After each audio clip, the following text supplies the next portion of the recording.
Nag-alas Spider-Man ang isang lalaki para magnakaw umano ng kable ng kuryente sa Quezon City. Sa Caloocan naman, puntador ng tubig ang tinangay. May report si Marisol Abduraman. Tila sanay na sanay ang lalaking iyan na naaktuang tinatawid ang mga kable ng kuryente sa barangay Tatalon, Quezon City.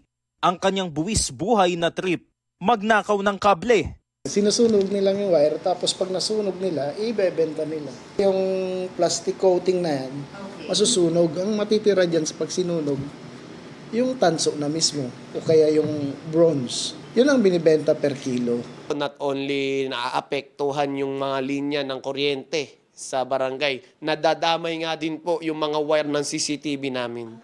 Nasukol ang sospek sa follow-up operation pero pinakawalan din kalaunan. Nag-reach out kami, pero wala naman pong lumutang na complainant.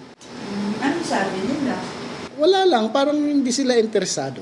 Sa crime against property kasi, kailangan mo ng complainant na, yung mismong complainant mismo kung sinong may-ari ng ng item na ninakaw.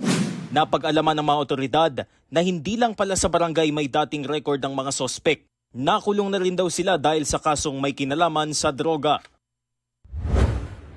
Kontador naman ng tubig ang tinarget ng isang lalaki sa Caloocan City.